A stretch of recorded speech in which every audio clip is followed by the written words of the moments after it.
Good morning. ये आपका class 11 का है। मैं महेश सर आपकी सेवा में। सब्जेक्ट मैथ चैप्टर 2 का एक्सरसाइज 2.1 है और क्वेश्चन नंबर 8 है। इसके पहले आप हमारे एक दो वीडियो देखे होंगे। इससे हम इंट्रोडक्शन वगैरह जो भी समझाना है समझाए हुए हैं और ये भी आपके लेंदी कोई नहीं है, आप इसे आराम से समझिएगा। क्वेश्चन नंबर 8 है। क्वेश्चन नंबर 8 में जो ए के एलिमेंट है 1 2 है, बी के एलिमेंट है 3 4 है और ये आपको देखना है कि ए गुणे बी और ए गुणे बी के कितने सबसेट्स होंगे, ये आपको देखना है। तो सबसेट्स पहले भी पढ़ाया गया है चैप्टर 1 में। हाँ, तो हमको सबसे पहले ए गुणे बी फाइंड आउट करना होगा।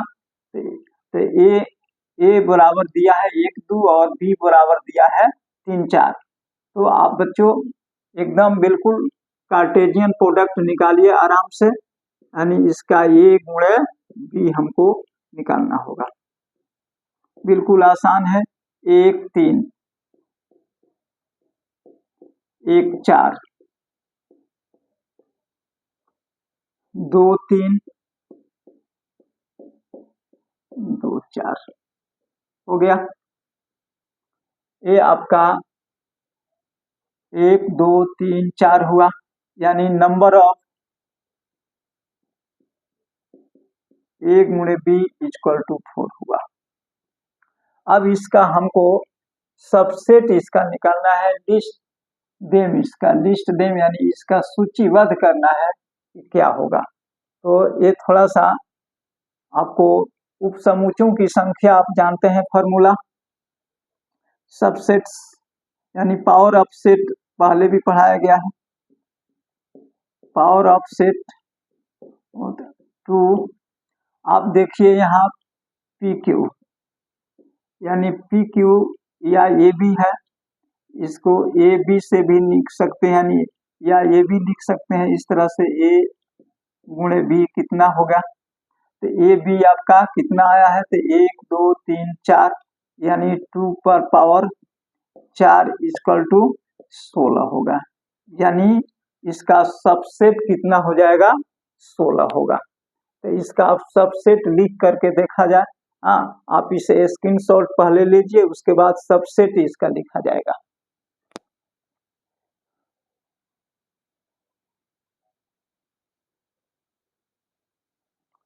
सबसेट आप लिखिए। तो हम लोग जानते हैं कि फाइव सबका उपसेट होता है, यानी यहाँ लिखाएगा कौन चीज, एक लिखाएगा फाइव। एक ले लीजिए।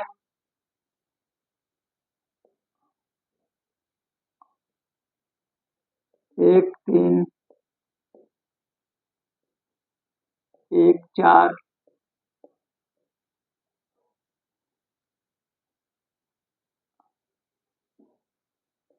2 3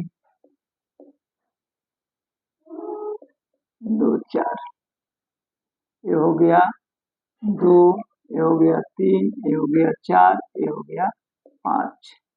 अब आप लिखिए इसका 1 3 1 4, ये आपका हो गया 6। 1 3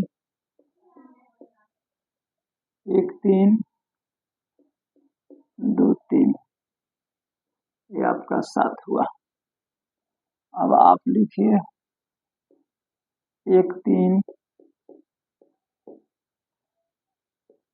2 4, ये आपका 8 हुआ।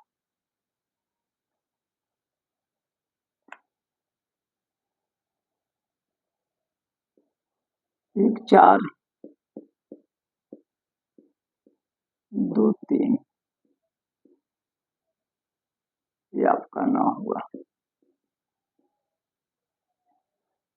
1 4 2 4, ये आपका 10 हुआ।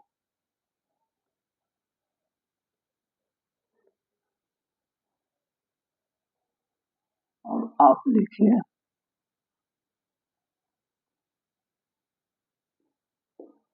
2 3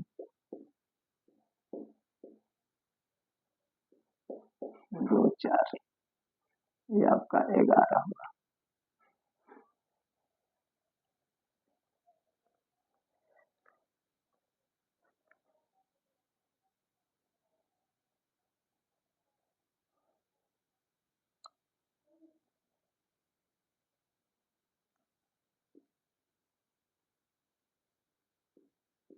एक 4 1 3 1 4 2 3, ये आपका 12 होगा।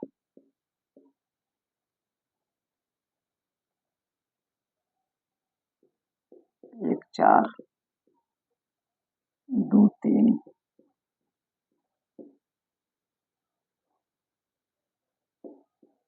2 4, ये आपका 13 होगा।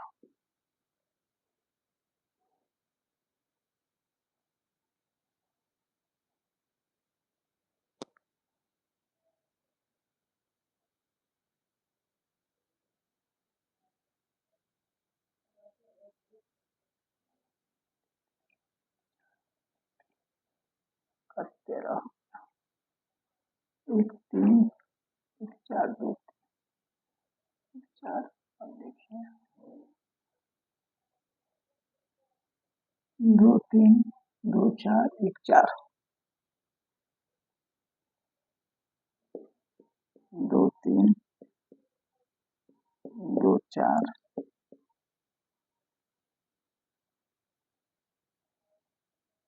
2 3 2 4 1 4, ये आपका 14 हो गया।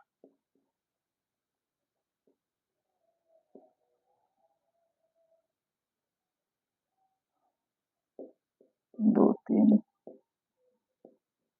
2 4 1 3, ये आपका 15 हो गया।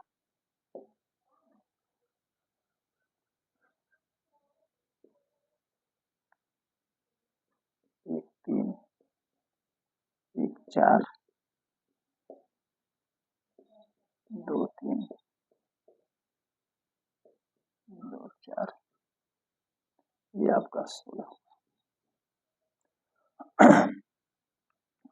आप इसे आराम से देखिए, बिल्कुल स्पष्ट समझ करके देखिए।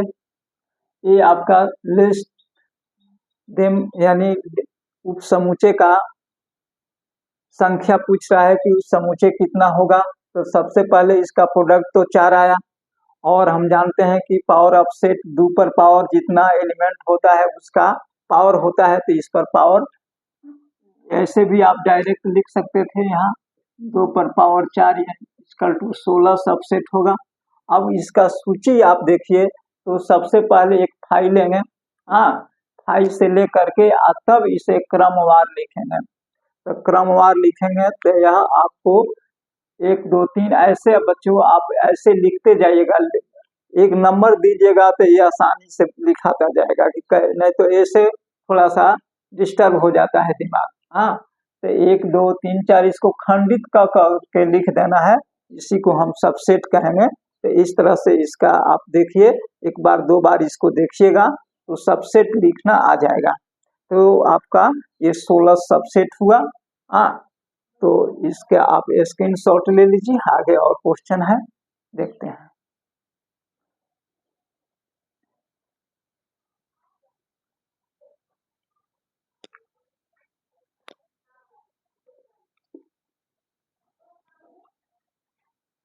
क्वेश्चन नंबर 10 है, अच्छा होता कि आपके पास किताब होता।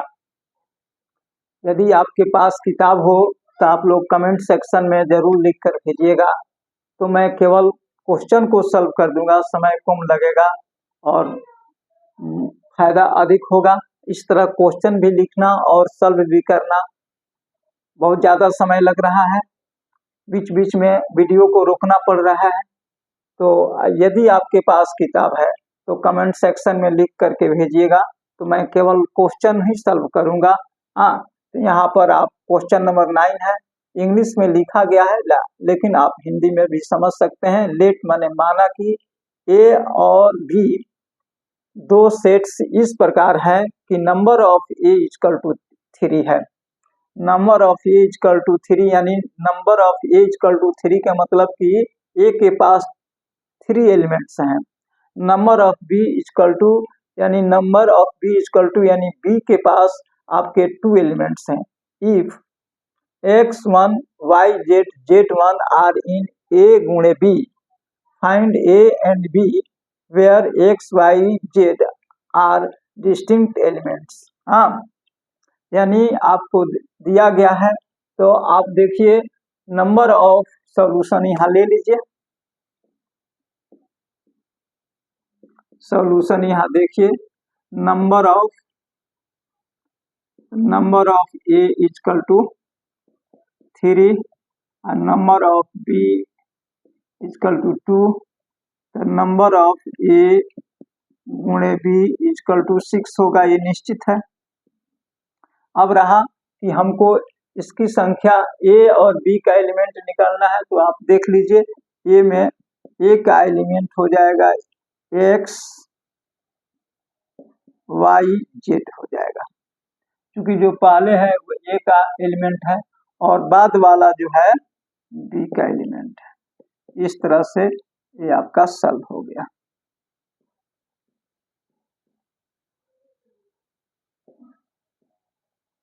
ये आपका आंसर हुआ इतना।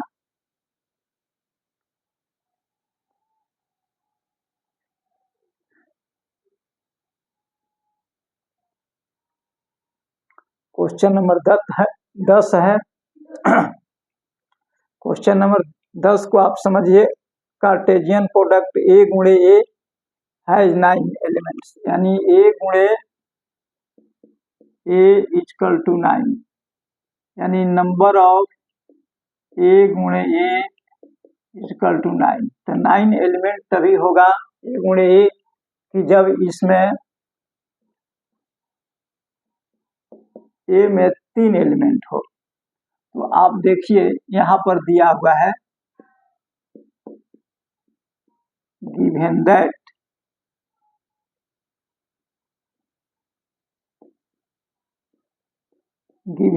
क्या है, -1 है, 0 है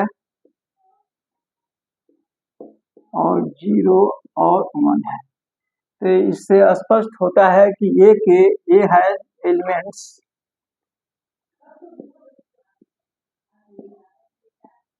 ए हैज एलिमेंट्स आपका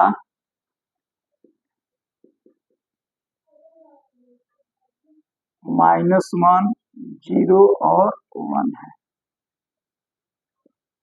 अब इसका कार्टेशियन प्रोडक्ट आप निकाल दीजिए, तो रीमेन ए गुणे ए रीमेन भी आपको निकल जाएगा। तो -1, 0, 1,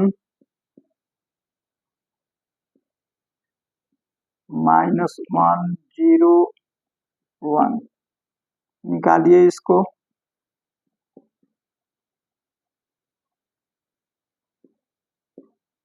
-1, -1, -1, 0, -1, 1, 0, -1, 0, 0, 0, 1, 1, -1,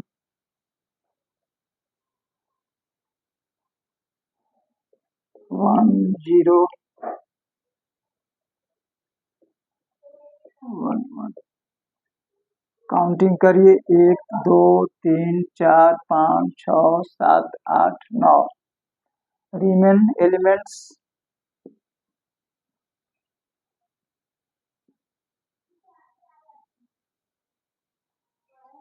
रिमेन एलिमेंट्स, ये दोनों को छोड़ देना है और शेष जो बचे उसको लिख देना है।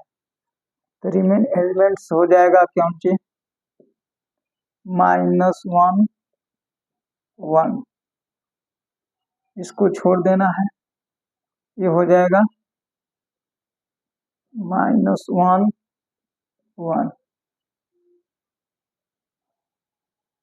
-1 0, इसको छोड़ देना है, 0 1, इसको छोड़ देना है, बाकी सभी को लिख देना है।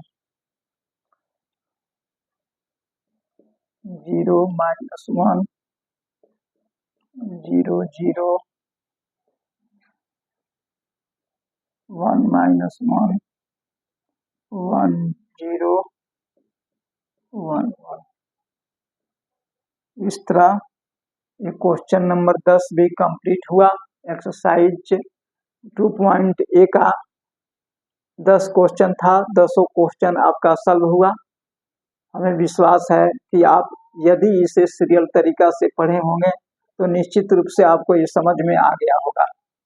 अगर नहीं भी समझ में आया होगा तो यह लेंदी नहीं है, एक बार दो बार वीडियो को देखिएगा, निश्चित रूप से समझ में आएगा। उससे भी नहीं होगा तो आप हमारे फ़ोन पर कांटेक्ट कर सकते हैं, लेकिन पढ़ाने वक्त नहीं। आप इस फोन पर 97 71 11 27 39, इस फोन पर आप कांटेक्ट भी कर सकते हैं, ऑनलाइन ज्वाइन भी कर सकते हैं। तो लाइव पर भी पढ़ाई का लाइव पर भी मैं सोच रहा हूँ अभी पढ़ाने का, लेकिन हाल फिलहाल अभी वीडियो ही बना रहा हूँ। मेरे प्यारे बच्चों, आप इस पर कांटेक्ट कर सकते हैं, ज्वाइन भी कर सकते हैं। इसी नंबर पर मैं लाइव पर भी आता हूँ, लेकिन अभी समय फिक्स नहीं किया गया है कि 11 के लिए 12 के लिए कब मैं लाइव पर आता हूँ। अभी शुरुआती दौर है, इसलिए मैं अपने समय को एडजस्ट नहीं किया हूँ। लेकिन आप इसे बढ़िया से समझिएगा। हिंदी इंग्लिश से कोई मतलब नहीं है। आप हिंदी मीडियम का है तभी आपको समझ में आएगा, और इंग्लिश मीडियम में है तभी आपको समझ में आएगा, क्योंकि मेथड जो होता है हिंदी और अंग्रेजी नहीं होता है। मेथड चाहे हिंदी के लिए हो और चाहे अंग्रेजी माध्यम के लिए हो, मेथड में कोई अंतर नहीं है, केवल आपका दिमाग का अंतर है। दिमाग में हंट कर रहा है कि इंग्लिश है भारी है, हिंदी है हल्का है, इस बात को दिमाग से हटा दीजिए। न हिंदी भारी है मैथ में, न अंग्रेजी भारी है, केवल आपका दिमाग भारी है। इस दिमाग से हटा दीजिए और इसको बढ़िया से समझिए और आगे बढ़िए, पढ़िए। जितने इसमें लगिएगा, पढ़ाई एक ऐसा चीज है कि जितने इसमें लगे रहिएगा इससे अमृत निकलता है। यह समुद्र के समान, समुद्र जैसे मंथन, समुद्र को मंथन करके अमृत निकाला गया। तो आप जिंदगी में जितना पढ़िएगा नियमबद्ध पढ़िएगा, तो इससे अंतोगत वह अमृत निकलेगा और आपके जीवन के लिए जो होगा सुलभकारी होगा। इसलिए मेरे प्यारे बच्चों, किसी भी वीडियो को कोई भी शिक्षक पढ़ाते हैं, आप उसका पढ़ाई को ध्यान से देखिए, समझिए। और ये नहीं कि आधुनिकता इसमें नहीं है, आधुनिकता नहीं है, लेकिन पढ़ाई का मॉडल इसमें जो है बिल्कुल आपके समझने लायक है। मैं कभी भी घबरा करके ऐसा कुछ नहीं बनाता हूँ, नहीं लिखता हूँ, और कि क्लियर कॉन्सेप्ट ना हो, मैं क्लियर कॉन्सेप्ट करके पढ़ाता हूँ। आप इसे बार बार देखिए, समझिए, और नहीं आवे समझ में तो आप वक्त पा करके कभी आप इस पर फोन करके पूछ सकते हैं कि क्या है नहीं है। जय हिंद, जय भारत।